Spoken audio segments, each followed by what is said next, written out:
Adolf Hitler. Cuando los tanques soviéticos retumbaron por las calles de Berlín a finales de abril de 1945, Adolf Hitler supo que su imperio se había derrumbado. El hombre que alguna vez dio órdenes a millones ahora estaba atrapado bajo tierra como una rata acorralada. Pasó sus últimos días en un búnker de hormigón bajo la Cancillería del Reich, rodeado por un círculo cada vez más reducido de leales que observaban cómo su furor se desmoronaba ante sus propios ojos. El 29 de abril, en una extraña y casi surrealista ceremonia a medianoche, contrajo matrimonio con su compañera de años, Eva Braun. Al día siguiente, 30 de abril de 1945, Hitler se despidió para siempre. Alrededor de las 3:30 de la tarde, él y Eva se retiraron a sus aposentos privados. Lo que ocurrió después fue confirmado por quienes encontraron la escena. Hitler mordió una cápsula de cianuro, y al mismo tiempo, se disparó en la cabeza. Eva murió a su lado, tras ingerir únicamente el veneno. Sus cuerpos fueron subidos por las escaleras del búnker, rociados con gasolina en el jardín de la Cancillería del Reich y prendidos en llamas mientras la artillería soviética tronaba a lo lejos. El hombre que había enviado a millones a la muerte en campos de concentración y campos de batalla eligió escapar del juicio por su propia mano, dejando tras de sí nada más que restos calcinados y un legado de horror. Tenía 56 años. La noticia de su muerte se propagó por todo el mundo, marcando el fin del frente europeo de la Segunda Guerra Mundial y dando pie a décadas de teorías conspirativas que cuestionaban si realmente murió o si, de alguna manera, logró escapar. Benito Mussolini. Benito Mussolini pasó sus últimas horas huyendo. El dictador italiano que alguna vez se pavoneó en los balcones proclamando la llegada de un nuevo imperio romano, ahora iba disfrazado con un abrigo militar alemán, intentando escapar hacia Suiza. El 27 de abril de 1945, partisanos comunistas detuvieron un convoy alemán en un retén cerca del lago de Como. Entre los soldados, descubrieron al mismísimo Duce, el gran líder fascista, escondido como un delincuente cualquiera. Mussolini y su amante, Clara Petacci, fueron bajados del convoy y retenidos durante la noche. Al día siguiente, 28 de abril, llegó un líder partisano llamado Walter Audicio con órdenes claras: ejecutarlos. Las versiones difieren en los detalles exactos, pero hay algo que no admite dudas. Mussolini y Petacci fueron llevados a la reja de una villa en el pequeño pueblo de Giulino di Mesegra y allí fueron acribillados con una metralleta. Los partisanos cargaron los cuerpos en una camioneta y los trasladaron a Milán, a un sitio llamado Piazzale Loreto. Y esto no fue casualidad. Meses antes, el régimen de Mussolini había ejecutado a 15 partisanos y había dejado sus cuerpos exhibidos precisamente en ese lugar. Ahora le tocaba a él. Cuando el camión llegó al amanecer del 29 de abril, Mussolini, Petacci y varios otros funcionarios fascistas ejecutados fueron arrojados al suelo. La multitud no tardó en reunirse, y la situación se salió de control en cuestión de minutos. La gente pateaba los cadáveres, les escupía, les disparaba otra vez. Se dice que una mujer vació 5 balas más en el cuerpo de Mussolini, una por cada hijo que había perdido. Y entonces vino el final impactante. Los cuerpos fueron colgados boca abajo del techo de una gasolinera. La multitud estalló en gritos, burlas y celebraciones bajo los cadáveres. La noticia de la brutal muerte de Mussolini dio la vuelta al mundo en cuestión de horas, marcando el colapso definitivo de la Italia fascista y convirtiéndose en un punto de quiebre simbólico en el desenlace final de la Segunda Guerra Mundial. Kim Jong-il gobernó Corea del Norte durante 17 años con puño de hierro, sosteniendo uno de los regímenes más aislados y opresivos del planeta. Construyó un culto a la personalidad tan extremo que la propaganda oficial aseguraba que podía controlar el clima, y que ni siquiera necesitaba ir al baño. Pero en diciembre de 2011, el hombre que había sido presentado como casi sobrehumano murió por algo completamente humano: un infarto. El 17 de diciembre de 2011, Kim Jong-il viajaba en tren por Corea del Norte cuando sufrió un infarto masivo, presuntamente provocado por el estrés físico y mental. Tenía 69 años. Los medios estatales norcoreanos no anunciaron su muerte sino hasta 2 días después, el 19 de diciembre, afirmando que falleció a las 8:30 de la mañana a bordo de su tren, mientras realizaba una visita de orientación en el terreno. Según el comunicado oficial, murió bajo una enorme presión mental y física, dedicando hasta el último aliento a la nación. Los reportes oficiales también señalaron que padecía diabetes y enfermedades cardíacas desde hacía años, aunque el régimen mantuvo esa información en secreto ante la población. Cuando finalmente se dio a conocer la noticia, la televisión norcoreana mostró a la presentadora Ri Chune vestida de negro, llorando mientras anunciaba el fallecimiento del querido líder. Las imágenes transmitidas por el Estado mostraban a ciudadanos desplomándose en un duelo dramático, gritando en las calles y haciendo reverencias frente a sus retratos. ¿El dolor era real o actuado por miedo? El espectáculo fue, por decirlo menos, surrealista. El cuerpo de Kim Jong-il fue embalsamado y colocado en exhibición dentro de un ataúd de cristal en el Palacio del Sol de Kumsusan, en Pyongyang, donde quedó en capilla ardiente junto a su padre, Kim Il-sung. A diferencia de muchos dictadores que terminan derrocados o ejecutados, Kim Jong-il murió por causas naturales. Nunca enfrentó la justicia por el hambre, los encarcelamientos y las ejecuciones que marcaron la vida de incontables norcoreanos. El poder pasó sin contratiempos a su hijo, Kim Jong-un, asegurando que la dinastía continuara. Si te gustan estas historias intensas, suscríbete. Y si llegaste hasta aquí, deja tu like. Joseph Stalin gobernó con puño de hierro y sembrando el terror durante casi 3 décadas, pero al final, ese mismo terror pudo haber sido lo que lo llevó a la tumba. La noche del 1 de marzo de 1953, Stalin organizó una de sus infames cenas de madrugada en su dacha, a las afueras de Moscú. Bebió sin medida junto a su círculo más cercano de funcionarios soviéticos, los mismos hombres que vivían con el Jesús en la boca, temiendo purgas y arrestos a medianoche. Alrededor de las 4 de la mañana, Stalin despidió a todos y se retiró a sus aposentos privados. Y entonces, algo pasó. Las horas comenzaron a correr. Normalmente, Stalin llamaba a sus guardias y a su personal a media mañana. Pero el 2 de marzo llegó, y se fue, y de su habitación no salió ni un solo sonido. Aquí es donde la historia se vuelve todavía más oscura. Sus guardias y el personal de la casa sabían que algo no estaba bien. Lo sentían, pero estaban absolutamente aterrados de entrar sin que él los llamara. Stalin había creado un ambiente de miedo tan brutal que su propia gente tenía más miedo de molestarlo que de dejarlo morir. Finalmente, ya entrada la noche, alguien reunió el valor para asomarse. Lo que encontraron fue impactante. El dictador de 74 años estaba tirado en el suelo, en un charco de su propia orina, parcialmente paralizado tras sufrir un derrame cerebral masivo. Había estado ahí casi 12 horas. Llamaron a los médicos de inmediato, pero el retraso ya había hecho su daño. Stalin agonizó durante días. No podía hablar. Tenía el rostro desencajado. Se iba apagando lentamente mientras los doctores intentaban, desesperadamente, salvarle la vida. Algunos historiadores creen que sus guardias se tardaron a propósito. Otros sospechan que sus propios funcionarios pudieron haberlo envenenado, o que deliberadamente retrasaron la ayuda. El 5 de marzo de 1953, a las 9:50 de la noche, Stalin finalmente murió. El anuncio desató un duelo masivo en toda la Unión Soviética.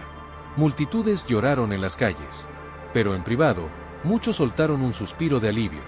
El reinado del terror, por fin, había terminado. Rafael Trujillo gobernó la República Dominicana como si fuera su reino personal durante 31 años brutales, ordenando asesinatos, torturas y desapariciones con una frialdad que helaba la sangre. Nada se movía sin su permiso. Nada escapaba a su control. Pero la noche del 30 de mayo de 1961, el cazador se convirtió en la presa. Trujillo viajaba por una carretera a las afueras de Santo Domingo cuando, de repente, varios autos le cerraron el paso. De las sombras emergió un grupo de conspiradores dominicanos, muchos de ellos oficiales militares que alguna vez le juraron lealtad.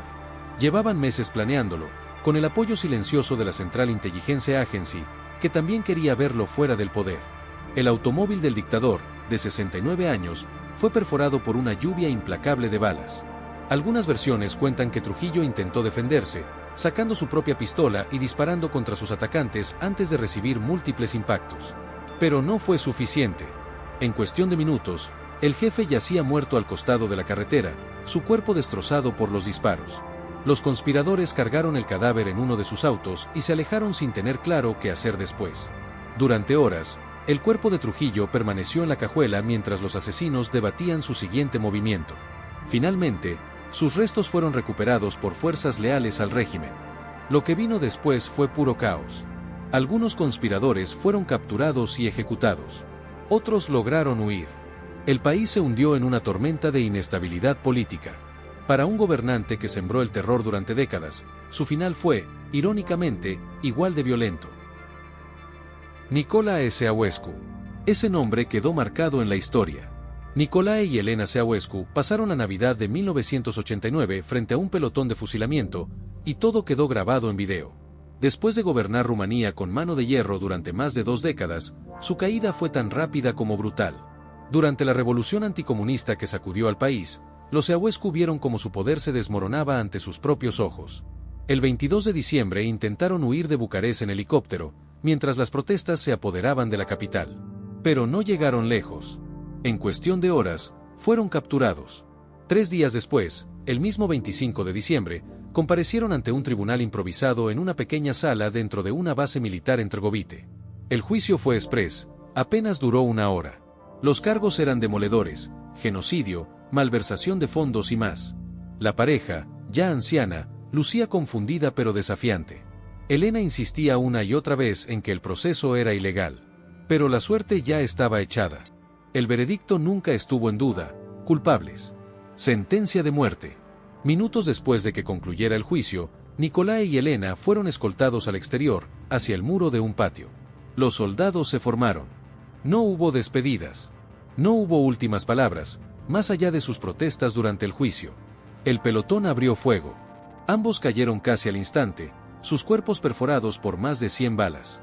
La ejecución fue filmada y, esa misma noche, la televisión rumana transmitió la noticia junto con las imágenes que confirmaban su muerte. El video dio la vuelta al mundo y dejó en shock a millones de espectadores, que vieron como un líder comunista que parecía intocable pasó del poder absoluto al fusilamiento en apenas 3 días. Pol Pot, el arquitecto del genocidio en Camboudie que acabó con la vida de hasta 2 millones de personas, murió en silencio en una choza en la selva en 1998. Tras la caída del régimen de los Khmer Rouge en 1979, Pol Pot huyó hacia la selva, cerca de la frontera con Tailandia, donde vivió como prófugo durante casi 2 décadas. Para 1998 ya tenía 73 años y estaba bajo arresto domiciliario, vigilado por una facción disidente de su propio movimiento. El 15 de abril de 1998, Pol Pot murió mientras dormía, supuestamente por una falla cardíaca. Pero el momento levantó sospechas. Apenas unos días antes, los líderes restantes del Khmer Rouge habían aceptado entregarlo para que enfrentara un juicio internacional por crímenes de guerra. Sin embargo, escapó de la justicia de la manera más increíble, muriendo en una cabaña de bambú. El Khmer Rouge, consciente de que el mundo entero dudaría de la noticia, hizo algo macabro. Exhibieron el cadáver de Pol Pot ante periodistas, invitándolos a fotografiar el cuerpo para demostrar que realmente estaba muerto. Las imágenes de su cuerpo sin vida dieron la vuelta al mundo y aparecieron en portadas internacionales.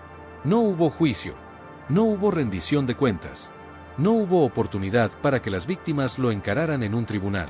El carnicero de Camboya literalmente murió mientras dormía y evitó responder por millones de muertes.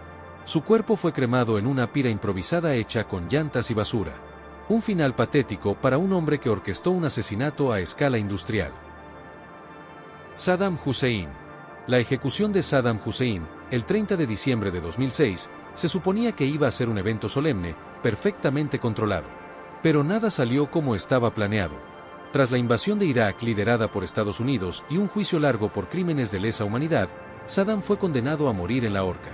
Al amanecer de esa fría mañana de diciembre, el exdictador de 69 años fue conducido a una cámara de ejecución dentro de una base militar iraquí en Bagdad. El protocolo oficial exigía mantener la compostura y la dignidad del momento. Pero alguien en la sala tenía un celular, y eso lo cambió todo.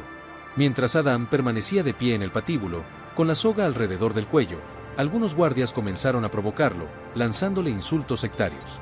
En lugar de quebrarse, respondió con desafío, recitando oraciones hasta el último segundo. Entonces, la trampilla se abrió bajo sus pies, y cayó. Todo quedó grabado en un video borroso captado con un teléfono móvil que se filtró en internet casi de inmediato.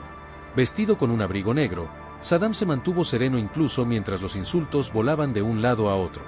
Cuando el suelo desapareció bajo él, todo terminó en cuestión de segundos. Más tarde, su cuerpo fue entregado a su familia y enterrado en su ciudad natal, Tikrit. La ejecución desató una enorme controversia. Para algunos, fue justicia cumplida.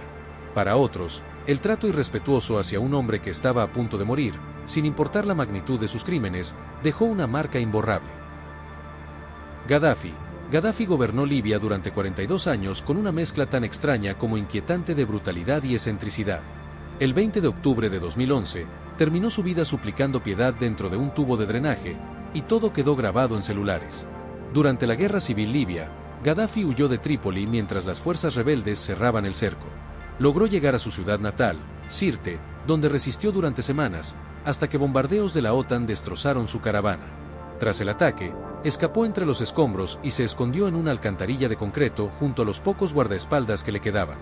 Cuando los rebeldes lo encontraron, arrastraron al dictador de 69 años hacia la luz del día. Varios videos captados con teléfonos celulares registraron lo que pasó después: un Gaddafi ensangrentado y desorientado, con el rostro hinchado y la ropa hecha jirones, siendo zarandeado por combatientes eufóricos. En uno de los videos se le escucha suplicar, preguntando qué había hecho mal. Los rebeldes gritaban victoriosos.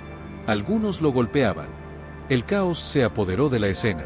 Lo que ocurrió exactamente en esos últimos minutos sigue siendo motivo de debate, pero se reportó que Gaddafi recibió un disparo, al parecer en la cabeza, y murió poco después de ser capturado. Más tarde, su cuerpo fue exhibido en Misrata, donde habitantes hicieron fila para ver el cadáver de quien fuera su dictador, colocado dentro de un congelador comercial. La frase "atrapado como rata en una alcantarilla" acaparó titulares en todo el mundo. Finalmente, su cuerpo fue enterrado en una tumba sin marcar en el desierto. La ubicación exacta, hasta hoy, permanece en secreto. Augusto Pinochet. Augusto Pinochet gobernó Chile durante 17 años, después de tomar el poder en un sangriento golpe de Estado en 1973 que derrocó al gobierno democráticamente elegido de Salvador Allende. Durante su dictadura, miles de chilenos fueron torturados, asesinados o desaparecidos. Pero, a diferencia de muchos dictadores, Pinochet no murió de forma violenta ni en el exilio. Murió en la cama de un hospital, anciano y cómodo, sin rendir cuentas plenamente por sus crímenes. Para 2006, el exdictador de 91 años llevaba años lidiando con graves problemas de salud. Había sufrido múltiples infartos y derrames cerebrales, y su cuerpo finalmente estaba pasando factura. El 3 de diciembre de 2006, Pinochet sufrió un infarto masivo y fue trasladado de emergencia al Hospital Militar de Santiago.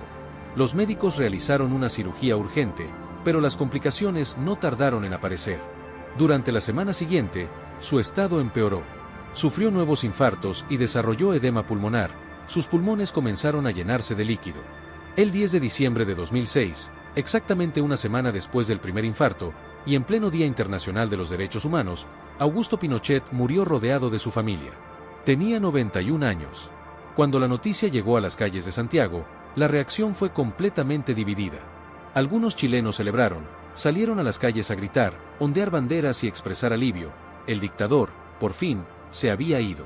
Otros, en cambio, lo lloraron, viéndolo como el hombre que, según ellos, salvó a Chile del comunismo y trajo estabilidad económica.